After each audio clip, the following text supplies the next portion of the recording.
been lost for days in the woods, just trying to find a place to hammock. Just kidding. I'm at my local park and I'm going to show you how to have an amazing, relaxing hammocking adventure in your own backyard. What's up, everyone? I'm Rachelle, and welcome to Adventure is Never Far Away.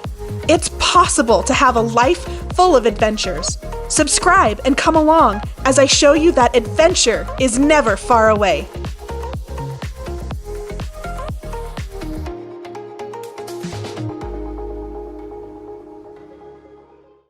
So full disclosure, my hammock was an impulse buy and probably one of the best purchases I ever made, and was the only souvenir I bought myself during my first trip to Hawaii.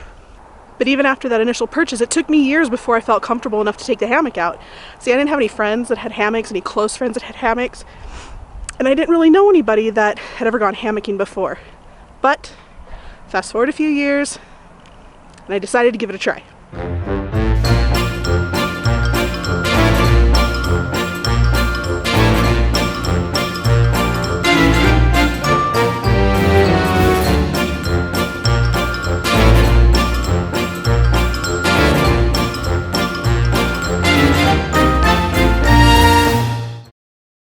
Now that I have spent hours and hours and hours hammocking everywhere from tropical islands to the top of mountains, to my neighbor's backyard, to my local park, I'm here to tell you that you do not have to travel far to have a great hammocking adventure. So here are a few things to keep in mind in order to have a great hammocking adventure in your own backyard. Alright, so first things first, you need a hammock. Now I know this seems like a no-brainer, but hear me out. Any kind of hammock will do. You can order it online from Amazon, you can go to REI, you can go to a hammock store like I did in Hawaii. It doesn't really matter, you just need a hammock. You just need something you can lay in. Now the next thing that you want to consider picking up are these extra straps. Most hammocks come with some kind of strap, but they're not always the best quality.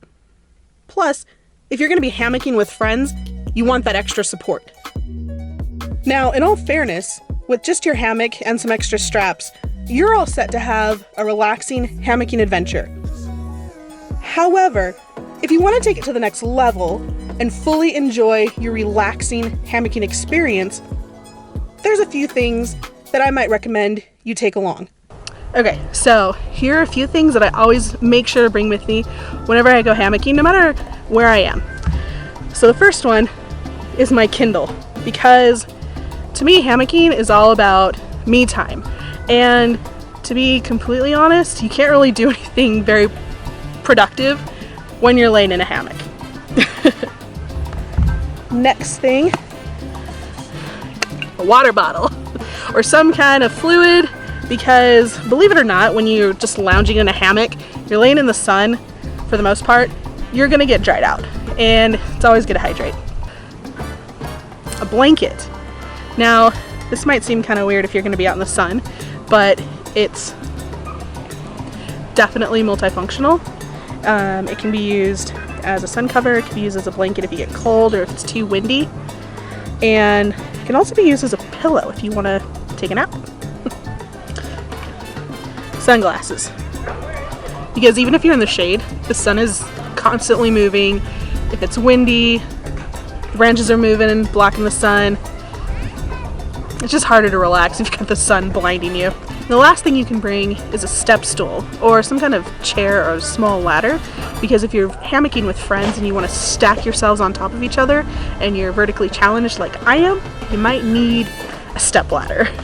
Or you can just step on your friend's hammock and hope they don't care. So now that you've got your hammock, you've got your straps, you've got all your stuff, it's time to go find your spot. And there are so many locations that you can set up your hammock. Start looking in your own backyard. Remember, adventure is never far away. It could be in your yard, in your neighbor's yard, in your neighborhood park.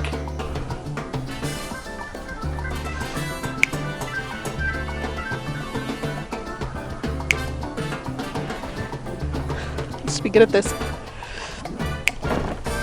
Hey! Third time's a charm. And that's it. Seriously, there's not a lot to hammocking. It's not as scary as I think we make it out to be, and you can do it anywhere. So, until our next adventure,